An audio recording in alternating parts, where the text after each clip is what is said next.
Imagina por un momento que tu vida quedara resumida en un solo versículo de la Biblia, no en un poema, no en una promesa de bendición, ni en un relato de victoria, sino en la sentencia más aterradora que un ser humano puede recibir, que Dios mismo decida quitarte la vida, sin explicación detallada, sin advertencia pública, sin un profeta que te señale, o un ángel que te anuncie lo que viene, solo un juicio inmediato, un decreto divino que corta la existencia en seco.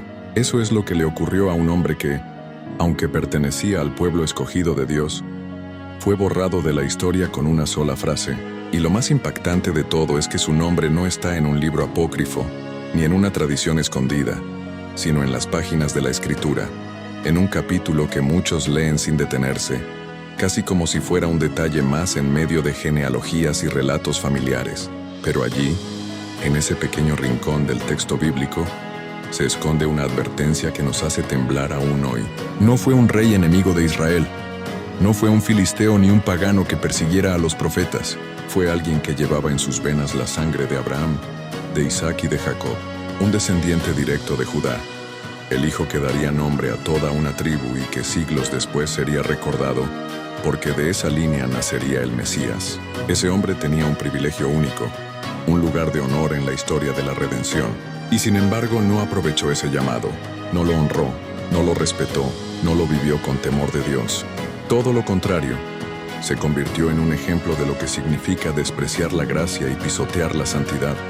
Y por eso, la Biblia nos dice en Génesis 38:7, «Fue malo ante los ojos de Jehová, y Jehová le quitó la vida». Estas palabras estremecen porque son tajantes. No hay introducción ni explicación. No hay lista de pecados detallada. No hay narrativa larga que nos cuente su proceso de caída. Solo un diagnóstico divino: fue malo. Y un resultado inmediato: Dios lo mató. Es un versículo breve, seco, incómodo. Tan incómodo que muchos lo pasan por alto, como si no quisieran enfrentarse a la crudeza de lo que revela. Pero está allí, con la misma autoridad que las promesas de bendición y los relatos de milagros. Y no está escrito para que lo ignoremos, sino para que lo meditemos con temor y temblor. ¿Quién fue este hombre? Su nombre era primogénito de Judá. Para entender el peso de esto, hay que recordar que significaba ser el primogénito en la cultura hebrea. El hijo mayor no solo recibía la doble porción de la herencia material, también cargaba con una responsabilidad espiritual y moral mayor. Era visto como cabeza de sus hermanos, como columna de la familia. Su vida debía ser ejemplo de obediencia, de honra, de fidelidad. Si alguien debía caminar con rectitud, era él. Pero el texto nos revela lo contrario. En lugar de ser un testimonio, fue una vergüenza. En lugar de ser un líder, fue un fracaso. Y no cualquier fracaso, sino uno tan profundo que Dios mismo decidió borrarlo. Lo impresionante es que la Biblia no dice que fuera malo ante los ojos de su familia, ni ante los ojos de su pueblo, ni siquiera ante los ojos de su padre Judá. Dice que fue malo ante los ojos de Jehová. Y esto marca la diferencia, porque los hombres pueden ser engañados por las apariencias, pueden dejarse llevar por lo externo, por la religiosidad superficial, por los actos visibles. Pero Dios no mira lo que el hombre mira. Dios escudriña el corazón, examina la intención, pesa lo oculto. Y lo que encontró en el corazón de fue tan corrupto, tan endurecido, tan rebelde que no hubo más oportunidad. La sentencia fue inmediata.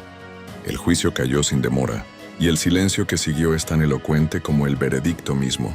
Ni siquiera hay un registro de lamento, ni de llanto, ni de entierro honorable. No se habla de un legado, de hijos, de memoria. Nada, como si Dios mismo hubiera pasado una línea sobre su nombre, borrándolo de la página de la historia. En cierto sentido, eso es lo que ocurrió, porque mientras su hermano Onán y otros descendientes de Judá siguieron en la narrativa, desapareció en un instante.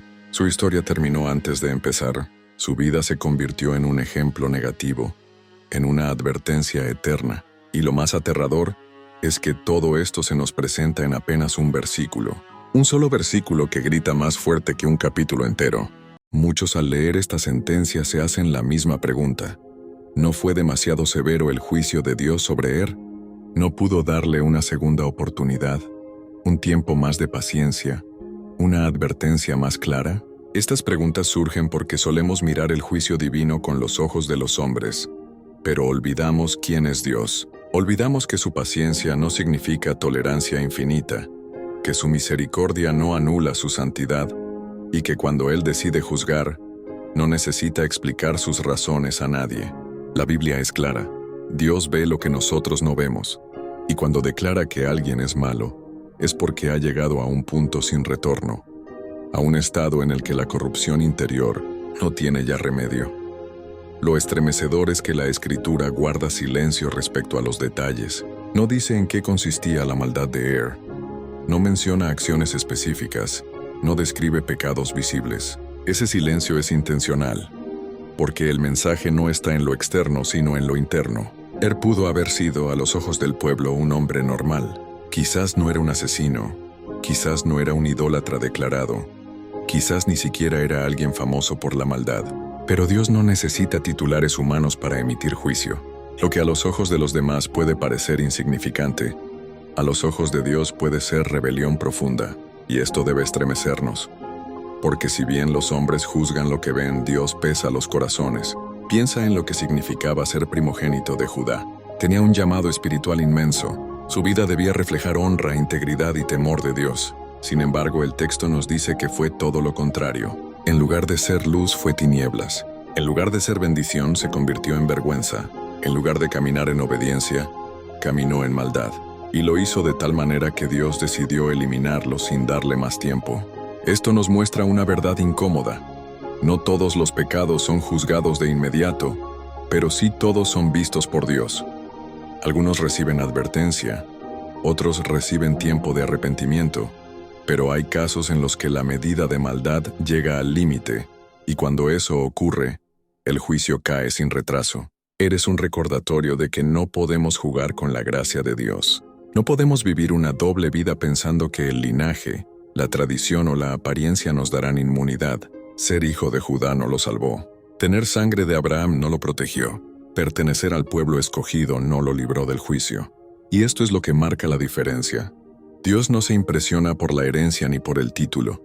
Solo ve lo que realmente hay en el corazón. Este relato también nos enseña algo acerca del plan eterno de Dios. Er no podía permanecer en la línea mesiánica. Su corazón corrupto lo descalificó de ese propósito. Y aunque su muerte parece un misterio, en realidad fue una protección del plan divino, porque Dios no permite que un corazón rebelde contamine lo que está preparando para la salvación del mundo. El linaje de Judá continuó, pero no a través de Er. Fue Tamar, en una historia llena de giros inesperados, quien aseguró la continuidad de la descendencia. Es decir, aunque el hombre falle, el plan de Dios no se detiene. Su propósito avanza, contigo o sin ti, conmigo o sin mí. Y esa es una verdad que debe hacernos reflexionar profundamente. Piénsalo en tu propia vida. ¿Qué estás haciendo con el privilegio que Dios te ha dado? Quizás no eres primogénito de Judá, pero sí has recibido oportunidades, dones, talentos, familia, fe, tiempo, misericordia. ¿Qué haces con todo eso? ¿Lo usas para honrar a Dios o lo desprecias viviendo como si nada tuviera consecuencias? Porque la historia de Er nos dice que sí hay consecuencias, y que aunque a veces el juicio tarde, siempre llega en el momento exacto que Dios determina. Por eso este versículo tan corto y tan directo es más que una nota al pie. Es un espejo que nos obliga a preguntarnos, ¿qué ve Dios en mi corazón? ¿Ve obediencia imperfecta pero sincera? ¿O ve rebelión encubierta tras una máscara de religiosidad? La diferencia es vital, porque Dios no se deja engañar. A Él no le impresionan los rituales, ni las apariencias, ni los discursos. Solo responde a lo verdadero, a lo que está en lo profundo. Lo impactante de la historia de Er es que nos revela que Dios nunca se equivoca en su juicio. Cuando leemos que fue malo ante los ojos de Jehová, debemos entender que no se trata de una exageración ni de un error. Es un diagnóstico certero, emitido por aquel que todo lo ve. Y aquí surge una verdad profunda: lo que tú y yo podemos ocultar a las personas, jamás se puede ocultar delante de Dios. Podemos engañar al pastor, a la familia, a los amigos, a la iglesia entera, pero no podemos engañar al Creador. Él ve lo que nadie más ve: las intenciones, los pensamientos, los deseos que habitan en lo más profundo del corazón. Y cuando ese corazón se corrompe y se endurece sin arrepentimiento, llega un punto en que Dios actúa. El problema no fue solamente lo que Er hacía, sino lo que era. La Biblia no dice que cometió un error, ni que tuvo una caída momentánea. Dice que fue malo. Su identidad, su carácter, su interior estaban marcados por una maldad constante. No se trataba de un tropiezo pasajero, sino de una vida que se había entregado al pecado. Por eso el juicio fue tan rápido, tan tajante. No porque Dios fuera cruel, sino porque su santidad no puede ser burlada. Aquí es donde esta historia nos sacude a todos, porque estamos acostumbrados a escuchar del amor de Dios, de su gracia, de su perdón, y todo eso es real y maravilloso. Pero olvidamos que también es santo, justo y juez, que así como abre sus brazos para recibir al arrepentido, también ejecuta su juicio sobre el obstinado. Él nunca mostró señal de arrepentimiento, nunca buscó cambiar, nunca quiso volverse a Dios. Y aunque la paciencia de Dios es grande, no es infinita en el tiempo. Cuando se agota la medida, el juicio llega. Esto debe llevarnos a reflexionar. ¿Qué pasaría si Dios pesara mi corazón hoy? ¿Qué vería en mi interior? ¿Un deseo de agradarle, aunque a veces falle? ¿O una rebeldía oculta que se disfraza con religiosidad? Porque la diferencia entre ambos es lo que determina vida o juicio. El que peca pero se arrepiente recibe misericordia. El que peca y endurece su corazón recibe justicia. El silencio que rodea la muerte de Er también es parte del mensaje. No hay lamentos registrados, no hay memoria honorable, no hay descendencia. Es como si su vida hubiese sido borrada sin dejar huella. Y ese es el destino de todo aquel que desprecia a Dios. Una existencia sin fruto, un legado vacío, un nombre sin memoria. Por eso la Biblia no dedica más que un versículo a contar su destino. Porque no hay nada más que contar. Y aquí vemos algo poderoso. Mientras Er desaparece en un instante, el plan de Dios sigue adelante. El propósito de redención no se detuvo por su maldad. Dios simplemente lo quitó del camino y continuó con aquellos que sí estarían dispuestos a obedecer. Esto nos recuerda que nadie es indispensable en el plan divino. Dios quiere usarnos, pero si rechazamos su llamado, Él seguirá adelante con otros. Con o sin nosotros, su propósito se cumplirá. ¿No debería esto llevarnos a temblar y a la vez a humillarnos? Porque tener un lugar en el plan de Dios es un privilegio, no un derecho. Él no nos debe nada. Somos nosotros quienes dependemos de Él para todo. Y si despreciamos esa gracia, si usamos el privilegio para vivir en rebeldía, corremos el riesgo de terminar como Er, con un juicio repentino y una historia vacía. Por eso este pasaje no es un simple dato en la genealogía, es un grito de advertencia. Una voz que atraviesa los siglos y nos recuerda que Dios sigue siendo santo, que su juicio sigue siendo real, y que la gracia, aunque abundante, no debe ser menospreciada. No hay privilegio, linaje ni tradición que pueda protegernos de la mirada de Dios. Solo un corazón rendido a Él, quebrantado y humilde, puede permanecer bajo su favor. Lo más sorprendente de esta historia es que la Biblia nos muestra un contraste impresionante. La vida de Er se apagó de inmediato, pero la de Judá, su padre, continuó marcada por un proceso de transformación. Y esto nos enseña algo profundo. Aunque Dios juzga con severidad a quienes persisten en la maldad, también es capaz de obrar misericordia en otros miembros de la misma familia. Es como si el juicio sobre Er fuera también una advertencia para Judá y para toda su casa. Y vaya que Judá necesitaba una lección. Recordemos que Judá tampoco era un hombre perfecto. Fue él quien convenció a sus hermanos de vender a José en lugar de matarlo. Fue él quien cayó en pecado con su nuera Tamar, creyendo que era una prostituta. Y sin embargo, a través de ese proceso de errores, pérdidas y consecuencias dolorosas, Judá terminó siendo transformado. Al final de su historia lo vemos intercediendo por su hermano Benjamín frente a José en Egipto, mostrando un corazón quebrantado y dispuesto a sacrificarse, que fue lo que llevó a Judá a esa transformación. Entre otras cosas, la muerte de sus hijos, incluido Er, fue un golpe que lo sacudió profundamente. Esto nos enseña que el juicio de Dios nunca es un accidente, tiene un propósito, aunque a veces sea incomprensible a nuestros ojos. En el caso de Er, su eliminación no solo fue un acto de justicia contra su maldad, sino también una señal para que Judá despertara. Es como si Dios dijera: no permitiré que mi plan se contamine, pero tampoco dejaré de trabajar en quienes aún tienen esperanza de cambio. Aquí hay una lección crucial. El plan de Dios siempre avanza, Pero cómo participamos en ese plan depende de nuestra respuesta a él. Él se cerró al arrepentimiento y fue quitado. Judá, en cambio, pasó por disciplina, enfrentó sus errores y poco a poco fue moldeado hasta convertirse en alguien útil para el propósito divino.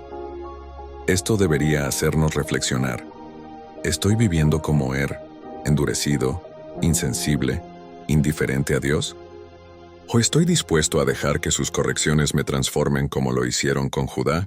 Lo fascinante es que a pesar de la tragedia, Dios no dejó de trabajar en la familia. Tamar, la nuera de Judá, quedó embarazada de gemelos Fares y Sara, y de esa descendencia nacería finalmente el linaje mesiánico que culminaría en Cristo. Esto es asombroso, porque mientras un hombre fue eliminado por su maldad, Dios levantó un camino nuevo para que la promesa continuara. Lo que parecía un desastre familiar se convirtió en un instrumento del plan eterno. Esto nos recuerda otra gran verdad. Los errores humanos no detienen el plan de Dios, pero sí determinan si formaremos parte de ese plan o quedaremos fuera. Dios cumplirá su propósito siempre. La pregunta es si lo cumplirá contigo o sin ti. Si decides obedecer, serás parte de su historia redentora. Pero si decides endurecerte como corres el riesgo de ser apartado. Por eso este relato, aunque breve, tiene un mensaje tan poderoso para nosotros hoy.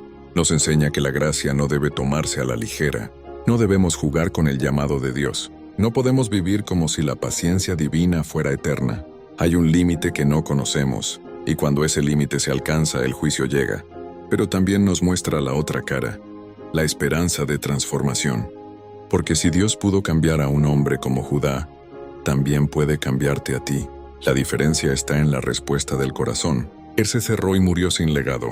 Judá se quebrantó, y su nombre quedó grabado en la historia de la redención. Dos destinos distintos en la misma familia. Dos caminos opuestos ante el mismo Dios. ¿Y tú cuál de los dos caminos estás tomando? La historia de no aparece en la Biblia por accidente. Está allí para gritarnos una verdad que a menudo olvidamos. Dios sigue siendo santo y su juicio es real.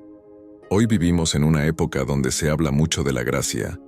Y es cierto, la gracia de Dios es abundante y poderosa, pero en medio de esa predicación necesaria, a veces se silencia un aspecto igualmente importante: la santidad de Dios. Y sin santidad, no se entiende el porqué del juicio sobre Mira a tu alrededor. Muchos viven pensando que, porque hacen parte de una iglesia, porque nacieron en una familia cristiana, o porque llevan años en una tradición religiosa, están seguros delante de Dios. Pero la historia de nos dice lo contrario. El linaje no salva, la tradición no protege, los títulos no impresionan al Creador. Lo único que realmente cuenta es un corazón rendido y obediente. Quizás cumplía con lo externo, tal vez asistía a las fiestas, participaba en los ritos, ofrecía sacrificios, pero en lo secreto despreciaba a Dios. Y esa es la trampa en la que muchos caen hoy. Aparentar devoción mientras en lo oculto viven en rebelión. Es esa vida de doble cara la que provoca la ira divina. A los hombres se les puede engañar, pero a Dios jamás. Él ve lo que ocurre en las noches, en la intimidad del pensamiento, en lo profundo de las intenciones. Y si lo que encuentra es corrupción sin deseo de arrepentimiento, tarde o temprano el juicio llegará. Este relato es un llamado urgente a examinar nuestro corazón. No se trata de vivir con miedo, sino con reverencia. Dios no busca perfección absoluta, porque sabe que somos polvo, pero sí busca sinceridad, humildad y arrepentimiento genuino. Lo que marcó la diferencia entre y Judá no fue que uno pecó y el otro no. Ambos lo hicieron. La diferencia fue que Judá se quebrantó, reconoció su error y dejó que Dios lo transformara, mientras que nunca se volvió al Señor. Eso nos deja una advertencia clara. No confundas la paciencia de Dios con aprobación. Que Él no haya traído juicio inmediato sobre tu vida no significa que esté de acuerdo con lo que haces. Significa que aún tienes tiempo para arrepentirte. Ya no lo tuvo, tú sí.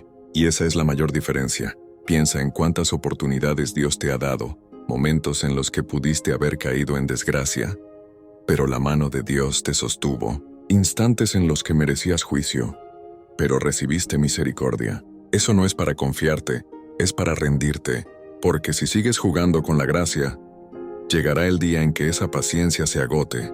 La vida de Er nos muestra lo que ocurre cuando se agota el tiempo y ya no hay más oportunidades. Su historia quedó escrita en la Biblia para que la nuestra no termine igual. Tú todavía tienes la opción de vivir de tal manera que tu nombre no sea borrado, sino afirmado en el libro de la vida. Por eso hoy, mientras escuchas estas palabras, pregúntate, ¿qué ve Dios en mi interior? ¿Ve un corazón que lucha por obedecerle aunque falle a veces? ¿O ve un corazón que aparenta fe, mientras en lo secreto lo rechaza? La respuesta a esa pregunta determinará si tu historia será de juicio o de redención. La vida de Er es un espejo oscuro donde cada uno de nosotros debe mirarse. Porque aunque fue un hombre que vivió hace miles de años, su historia es un retrato de lo que sucede cuando se pierde la reverencia por Dios. Él tenía un linaje privilegiado, un llamado especial y un lugar en la historia redentora, pero no lo valoró, despreció la gracia. Y cuando la maldad llenó su corazón, Dios lo quitó de en medio. Ese silencio que rodea su muerte es aterrador. No hay memoria honorable, no hay descendencia, no hay fruto. Solo un versículo seco que grita: fue malo ante los ojos de Jehová y Jehová le quitó la vida. Y sin embargo, lo más estremecedor no es su muerte, sino la advertencia que deja a los que seguimos vivos. La gracia no es eterna en el tiempo. Hay un límite, pero aquí está lo glorioso.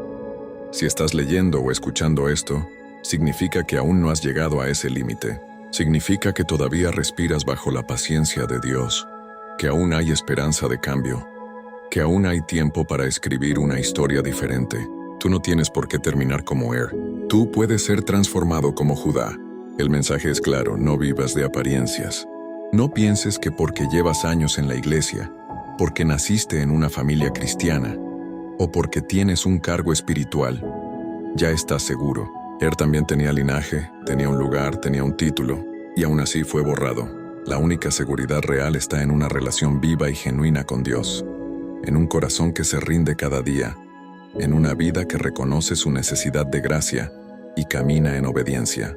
Y lo más hermoso es que el mismo Dios que juzgó a Er es también el Dios que ofrece salvación en Cristo. Jesús vino precisamente para que nuestros nombres no sean borrados, sino escritos con tinta eterna en el libro de la vida. En la cruz pagó el precio de nuestro pecado, y en su resurrección abrió la puerta de la vida eterna. El juicio que merecíamos cayó sobre él, para que nosotros pudiéramos recibir misericordia. Por eso este mensaje no es solo una advertencia, es también una invitación a dejar atrás la doble vida, a abandonar la religiosidad vacía, a humillarte delante de Dios y pedirle un corazón nuevo. No importa cuán lejos hayas llegado, ni cuántos errores hayas cometido, si hoy decides rendirte a Él, puedes ser transformado. No permitas que tu historia termine en un versículo de juicio y olvido. Permite que Dios escriba contigo un legado de fe, de propósito y de vida eterna. Deja que tu nombre sea recordado no por la maldad, sino por haber sido un siervo fiel, un hijo obediente, un testigo de la gracia. Hoy tienes la oportunidad que no tuvo. No la desperdicies. Ríndete al Señor, busca su rostro y comienza a vivir de tal manera que tu vida, en lugar de ser borrada, quede grabada para siempre en el corazón de Dios. Si este mensaje tocó tu corazón, te invito a que te unas a nosotros en este caminar de fe. Suscríbete a este canal, comparte esta palabra y sobre todo, busca cada día al Dios que da vida, que transforma y que salva, porque al final solo hay dos destinos posibles: ser borrado o ser salvado, y la decisión comienza hoy.